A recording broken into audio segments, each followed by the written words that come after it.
যে রূপনগর, নাচাবো গ্রাম শহর, কাঁপাবো সবাইকে ইয়াং টু ওল্ড। আমারে জানাতে ইশারা কাবতে হয়ে যাবে সবাই শূন্যতে বোর। রূপনগরের আমি রূপালী গোর, রূপনগরের আমি রূপালী গোর, রূপনগরের আমি রূপালী গোর। আমি যে রূপনগর, নাচাবো গ্রাম শহর, কাঁপাবো সবাইকে ইয়াং টু ওল্ড। রিয়া তো এখন ভিপির বউ, স্বামীর অর্ধাঙ্গিনী, মানে অর্ধেক ভিপি। নেত্রী হওয়ার পর কি সে আমাকে লগে এরকম আর ঘর কাম করবো? আম্মা তুমি অযথাই বাবু আমারে নিয়া এত টেনশন করো না। আমি কাজ সাইরা আমিও আবার চলে আসলাম তোমার ঘরে। তা না আবার কি করছে? আইজো কলেজে একা গেছে, জুদাজের সাথে নেয় নাই। ও কি জানে না গ্রামের অবস্থা ভালো না? ক্ষমতার কাছাকাছি থাকলে জীবনটা অনেক সহজ হয়। এজন্যই আমি ঠিক করছি এখন থেকে আমি তোমার ইয়ে হয়ে থাকবো, মানে ছায়া হয়ে থাকবো। শোন, তোর জন্যই না সব ঝামেলা হয়, বিশেষ করে তোর ওই দাদির অপমান তুই সব জায়গায় টাইনা আনস। কারণ উনি আমার দাদি, তোরা তারে যেমন করে অপমান করছস সেটা কি চুপ করে সহ্য করা যায়? তোরা কি করবি সেটা আমার জানা আছে, আর তোদের মুরদও জানা আছে। দেখ, আমার সাথে রাখতে আসিস না। আর এক বিষয় নিয়ে সব জায়গায় কান্নাকাটি করতে হয় না ইভা। কান্নাকাটি তোর বাপের সাথে হইলে তুই কি চুপ থাকতি? আমার বাপ না শক্ত মানুষ, এগুলো নয় বইসা থাকে না। আর তুই কি বুঝবি আমার দাদির সম্মান কি জিনিস? খালি কথা কইতে আসে বিয়াদব মাইয়া। এই থাম তোরা। আচ্ছা, দুজন মিলে কি এই মাঝ রাস্তার মধ্যে ছেলে মানুষের শুরু করে দিছস? শনিভা, তোর দাদি আর তানহা তোর বাপ, এই দুইজনই হচ্ছেন সম্মানিত ব্যক্তি। এই দুইজনের অসম্মানী কারোরই ভাল লাগবো না। কিন্তু তোরা যদি এরকম পাগলামি করছ, এরকম ঝগড়াঝাটি করছ, তাতে কার কি লাভ কত একটু? আমার কষ্ট লাগে রে টিয়া, এই জন্যই। আমি বুঝি রে বা, ফুলনুর দাদি হয়েছেন এই গ্রামের একজন সম্মানিত মানুষ। তার অপমান, যাই হোক, আমি এই বিষয়ে আর কিছু কইতে চাইতেছি না। আর তানহা, তুই জানো যে এবার তার দাদিরে কতটা ভালোবাসে। তুই এটলিস্ট ওর কষ্টটা বোঝার চেষ্টা কর। আচ্ছা হয়েছে, সরি, আমি একটু বেশি রাগ দেখাই ফেলছি। এই তো, আচ্ছা চল, এখন দেরি হয়ে যেতেছে না, স্যার কিন্তু জানিয়ে দিব, চল।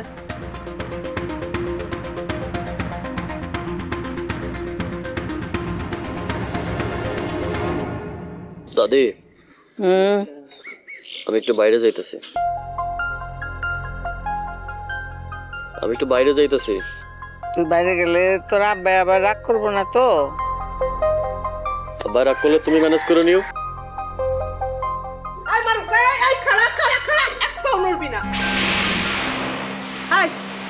এই তোর আব্বা নিষেধ করে গেছে না, বাড়ি থেকে তুই এক পাও বাইরে দিবি না।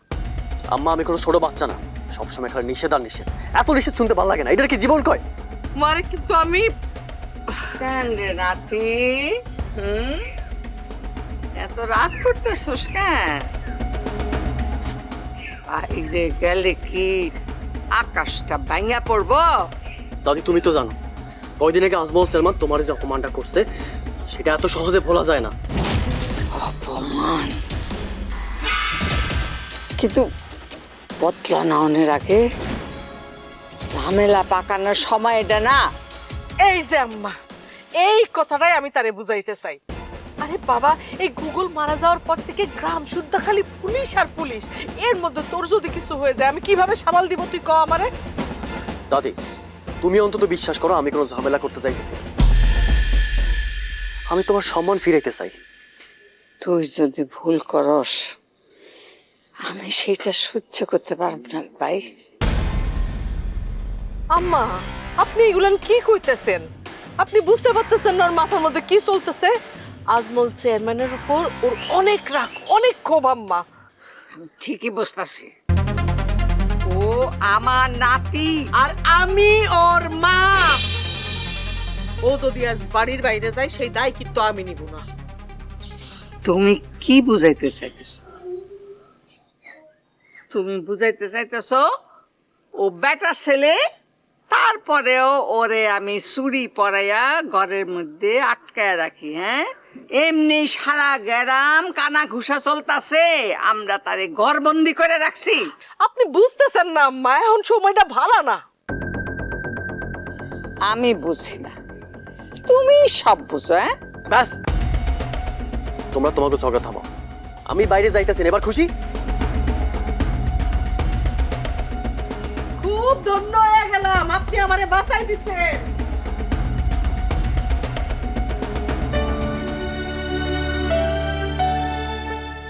আমি ওর এই বুঝটাই শুধু চাইছিলাম।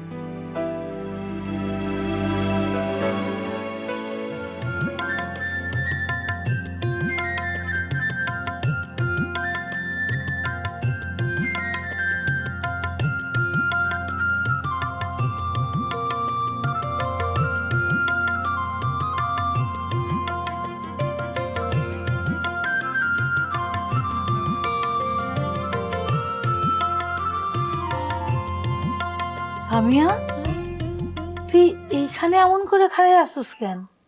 কিছু না মা, এমনি। মা, একটা জিনিস খেয়াল করছো? চাচা সারাদিন কেমন উদাস উদাস থাকে, দিন দুনিয়ার কোনো খোঁজ খবরই রাখে না। কিন্তু যেই বাবা তারে চ্যালেঞ্জ দিছে, ঠিকই চ্যালেঞ্জ উঠে এসে পড়ছে। চাচা চাইলে কিন্তু সবই পারে। মজনুরে এখন যেমন তোরা দেখতেছস, ও কিন্তু এমন আসিল না। ওর খুব দাপট আসিল। এলাকায় কোনো অনুষ্ঠান হইব, খেলাধুলা হইব, সব কিছুর আয়োজন ও করতো। খুব ভালো খেলতো, দূর দূরান্ত থেকে ওর খেলার ডাক হয়। কি কইতেছো মা? মজনু চাচা খেলতো? আরে শুধু কি খেলা, গ্রামের যত যত বড় বড় আয়োজন হইতো ও সব কিছুর আগে থাকতো। আর ওর গানের গলা এমন সুন্দর আসিল। আমি যখন এই বাড়িতে প্রথম বউ হয়ে আসলাম, জুলাসের মা কইত, ভাবি শুনতাছ, মজনু ভাই কি সুন্দর গান গাইতাছে। আমি আর জুলাসের মা কি করতাম জানোস? ঘরে গান গাইতো, বারান্দায় বসে আমরা গান শুনতাম। কেন তোমরা বাইরে বসে শুনতা কেন? চাচার ঘরে বসে গান শুনতা? মজনু খুবই লাজুক স্বভাবের আছিল। আমরা যদি ঘরে যেয়ে গান শুনতাম তাহলে গানই বন্ধ করে দিত। এই জন্য আমরা বাইরে বসে শুনতাম। তোর আব্বাও কইত, আমার ভাইটার কি গুণ। কও কি মা, আমরা তো সে ছোটবেলা থেকেই দেখতেছি চাচা সবসময় উদাসীন হয়ে থাকে, কোনো কিছুতে তার কোনো মনোযোগী নেই। ওই যাত্রা করার সময় যাত্রা নায়িকারে মন দিছিল,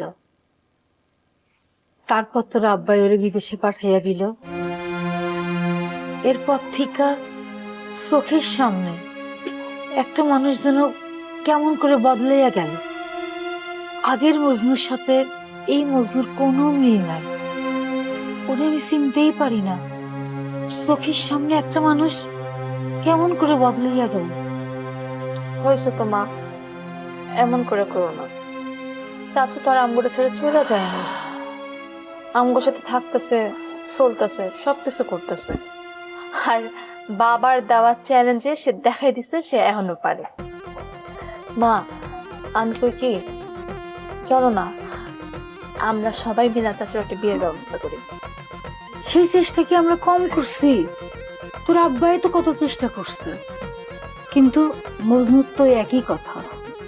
ওর মন নাকি ওই যাত্রাপালার মাইয়া দিয়ে দিছে। আমার না রাইজিবুর জন্য অনেক কষ্ট লাগে। আরে আমার মায়াবতী মাইয়াটা সবার কথা ভাবতে ভাবতে একেবারে শেষই হইয়া গেল। এখন একটু নিজের কথা ভাবেন আম্মা, আপনারও বিয়ের বয়স হয়েছে। মা তুমি না, এইগুলো নিয়ে ভাবার সময় এখনো হয়নি। এই একই কথা। শোন রে মা, সময়ের কাজ সময় করতে হয়। সময় তো আর কারোর জন্য বসে থাকে না। মাইয়া হইছস, বিয়া করতে হইব, সংসার করতে হইব, তুই আমাকে চিন্তার মধ্যে রাখিস না তোমা। মা আমার একটু সময় দাও, সময় দিলে আমি জানাবো। সামিয়া, তোর কি পছন্দের কেউ আছে রে? মা আমার পছন্দের কে থাকবো?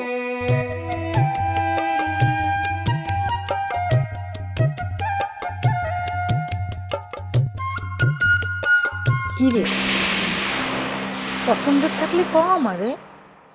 মা তুমিও না।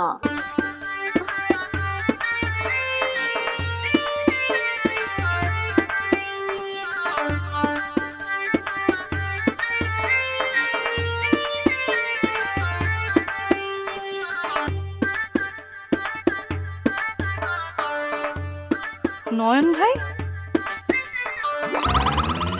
নয়ন ভাই আরে ওইদিকে কই যায়? না, আমি ওই যে জমিতে গেছিলাম, বাজারের দিকে যাইতেছি, কাজ আছে। তুমি কলেজ থেকে ফিরলা বুঝি? ও, তো টিয়া এবারও ফিরছে? ওরা তো একটু আগে উঠে গেল। ও, তাহলে তুমি বাড়িতে যাও, আমি আবার যাইতে হবো, কাজ আছে।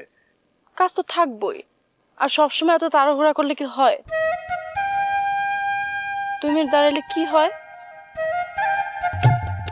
আর আপনার সাথে তো আমার ঠিকভাবে কথাই হয় না। আরে কি কও তুমি? আমি যখন পড়াইতে যাই তখন তো কত কথা হয়।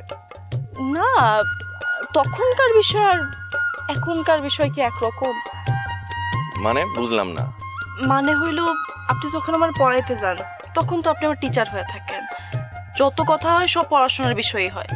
আর ওটা তো আমাদের বাড়ির ভিতর, তখন কি আর সব কথা বলা যায়? এই যে দেখেন, এখন এই নিরিবিলি রাস্তায় আমি আর আপনি একসাথে, এখনকার কথা আর পড়ার কথা কি এক হইল? মানে ঠিক বুঝলাম না আসলে। তোমারে তো পড়াইতে গেলে তো তুমি দুনিয়ার কথা কও।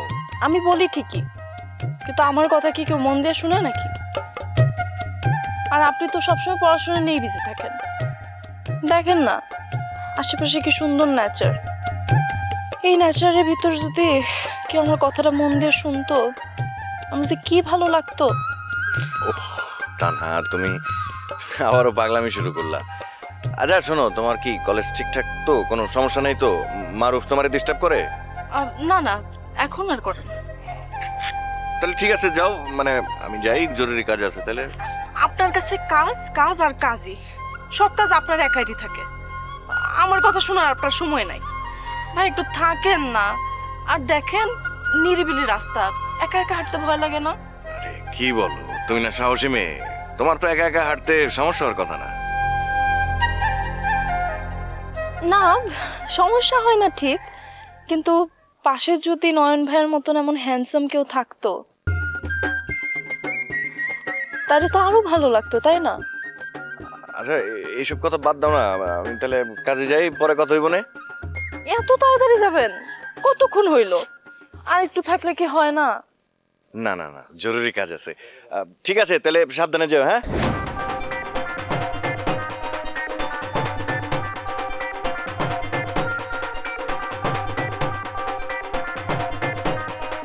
নয়ন ভাই, তুমি কেন বুঝো না আমারে? খালি ব্যস্ততা দেখাও, তুমি আসলে বুঝোই না সে আমি কি চাই। কিন্তু একদিন তুমি ঠিকই বুঝবা, তখন আর এভাবে পালাই যাইতে পারবা না।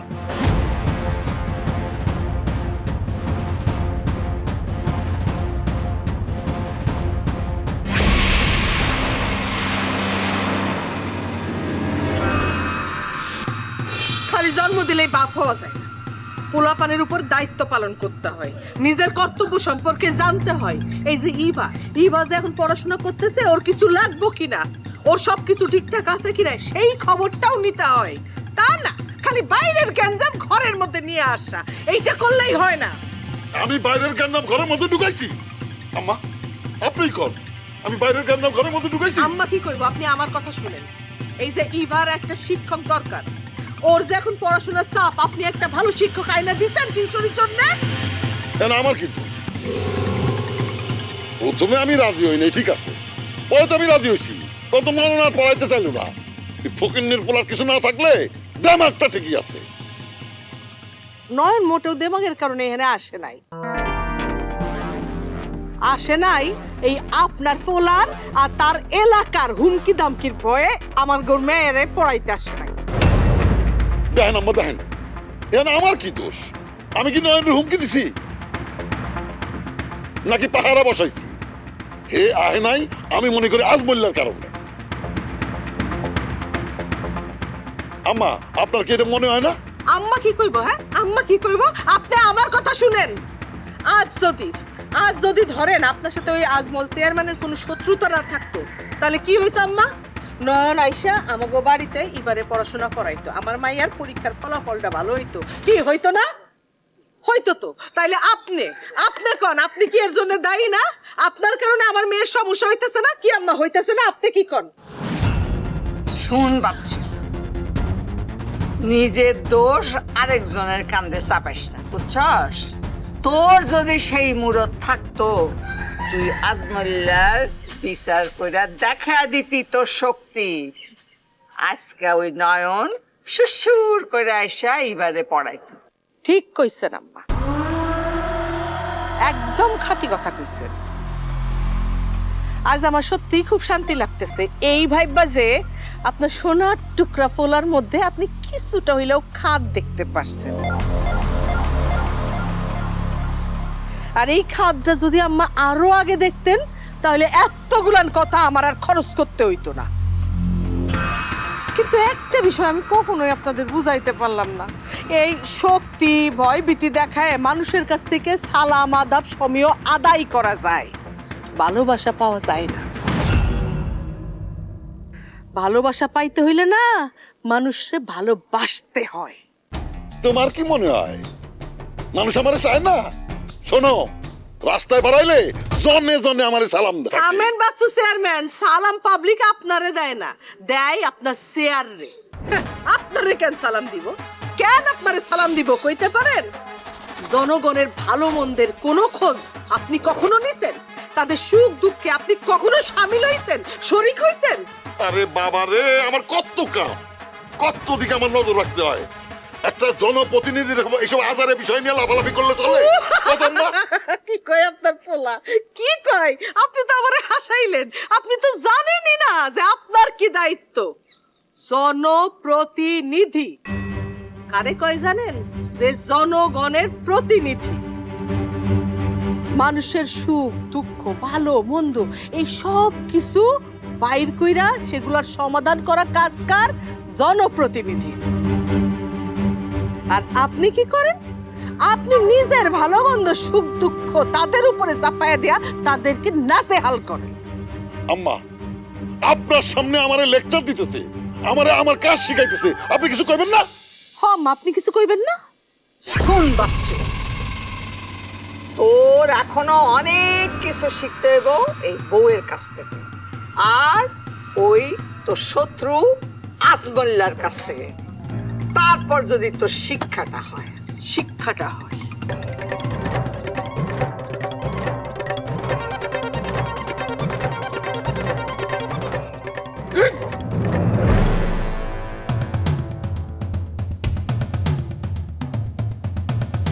লাইলি তোমার এসেছে ফিরিয়া, মজনু গো আখি খোলো।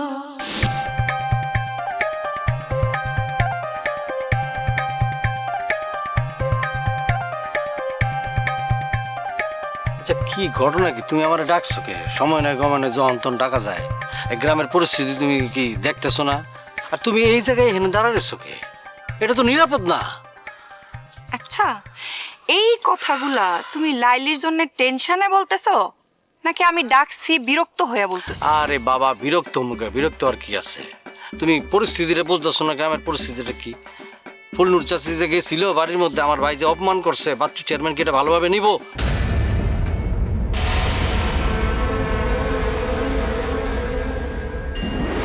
তুই বোঝস না সারাক্ষণ আমার ভাবনা কি নিয়া? ওই আজমল্লা আমার একদম পাগল করে ফেলাইছে। রাতের বেলা ঘুমের মধ্যে ওরে আমি স্বপ্নের মধ্যে দেখি। এই কুকুর ভাই খুনের কেসে পুলিশ তো এখন জনে জনে ধরে ধরে জিগাইতেছে। আমার অবশ্য জিগাইছিল বস কি তোর আবার কি জিনিস? বস আপনি বুঝতেছেন না, পুলিশ ভাই আমার এটা গোপন একটা খবর দিছে। মানে ওরে কইছে গোপন খবর? কি কইছে? এক নতুন অফিসার নাকি এই কেসের তদন্ত করতে আসছে।